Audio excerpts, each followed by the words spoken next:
So, children, now we will be studying hormonal control of gametogenesis.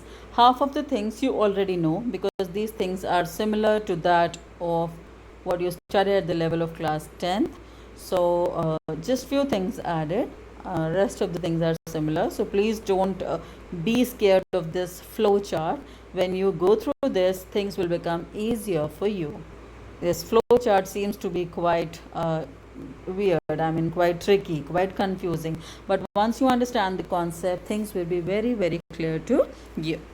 Right, children? Hormonal control of gametogenesis means what are the hormones that participate during the process of formation of sperm and ovum. That means you have to talk about the male reproductive organ and female reproductive organ separately, right?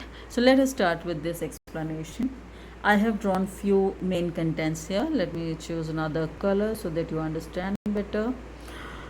Okay, so the main key heroes here, the first hero is hypothalamus connected with pituitary.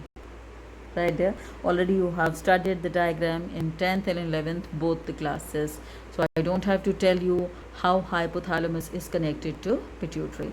Hypothalamus has neural, I mean, it is a part of brain, so it does have the nerve impulses being received, and pituitary has the lobes there. Half of it is dependent on blood concentration and half of it is dependent on the nerve impulses. Right here, but as of now we are not discussing that. You just see that the first hero is hypothalamus and the second hero is pituitary, and both of them are interconnected. Right, children?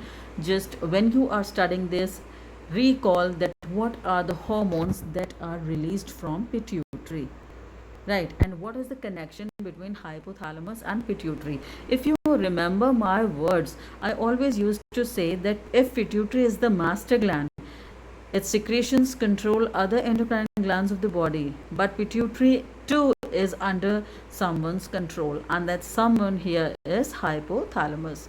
So main licensing body is hypothalamus, which instructs pituitary when and how these hormones are to be secreted. Right there. So whenever we will be taking things one by one. Let us talk about the testis first of all, how the sperms are produced. So in that case, the hypothalamus would be instructing pituitary to secrete GnRH. Now this GnRH is gonadotropin releasing hormone. That means there is a permission to release gonadotropins from pituitary.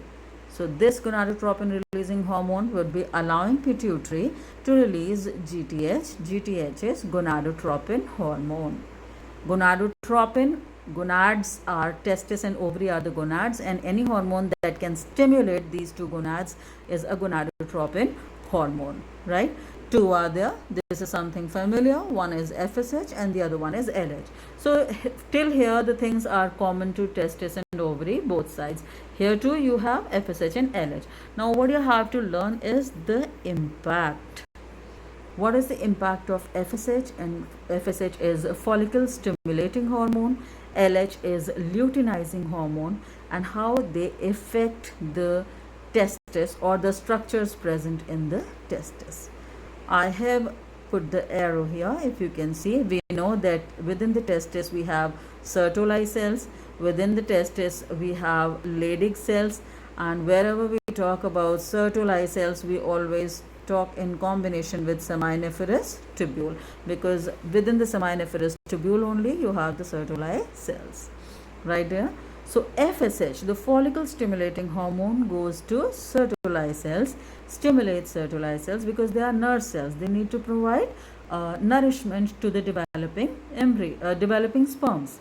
So in that case, how they provide nourishment? Something nutritive should be there, so some protein should be there, and here you call it ABP. ABP is androgen binding protein.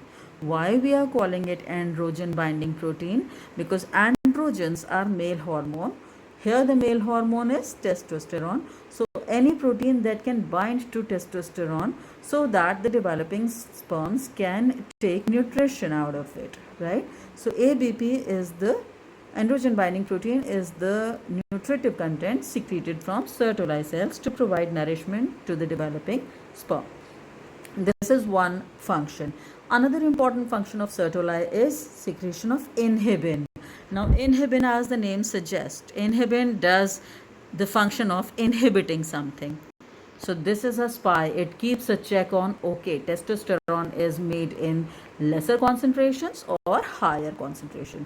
Inhibin is something which sends the feedback. When the testosterone goes high, it sends a negative feedback to stop the secretions of gonadotropin. When the testosterone is low, it sends the positive feedback. But this is inhibin which is playing the key role here to send the feedback still, right?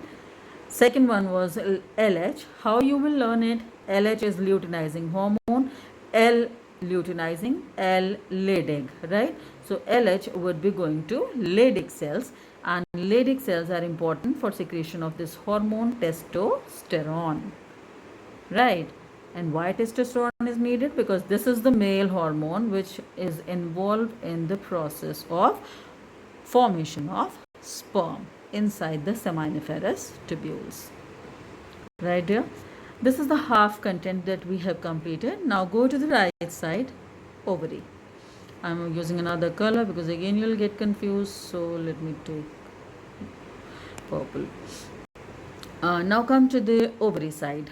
I have already told you that till this line, the gonadotropins are common to both the sides, FSH and LH in testes, FSH and LH in ovary, right? Here, follicle stimulating hormone. Now, this is something which is familiar to you. If you remember, follicle stimulating hormone, what it would be doing? It would be involved in the development and maturation of Graafian follicle. You remember, within the ovary, we drew certain structures: primary follicle, secondary follicle, tertiary follicle. Tertiary follicle was also known as Graafian follicle. Why these stages were done quickly? Because of high concentration of FSH. So this is the hormone which is involved in the speeding development and maturation of Graafian follicle. And the thing that you already know is this is the structure which is responsible for secretion of estrogen. You please learn this. The Graafian follicles are responsible for secretion of estrogen, right?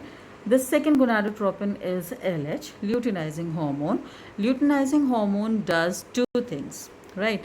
The first thing that I have written here is ovulation. That means out of the Graafian follicle, the ovum is taken out of the ovary by rupturing the wall. So ovulation is brought about by luteinizing hormone. It does one more thing there. After ovulation, it also checks whether Graafian follicle is converted into corpus luteum. Cl stands for corpus luteum, and this structure has started secreting progesterone or not. So both the sides, FSH till FSH and LH, this much is common. Thereafter you have to see what FSH and LH are doing in testes and what is the impact of FSH and LH in ovary. Please see to this very clearly, dear. And this is very, very important. Spermatogenesis, oogenesis and hormonal control. From my side, this is 3 to 5 marks. So please see, and every time you are answering such questions, they are very much used by boards. So whenever you are answering such questions, the first thing you are going to do is draw the diagram, right dear? Draw the diagram and thereafter proceed with the literature stuff. Here your video is gonna end. So I'll be sending you notes for this too. Go through those notes, and if you have any problem, please feel free to ask me. Okay children, thank you so much.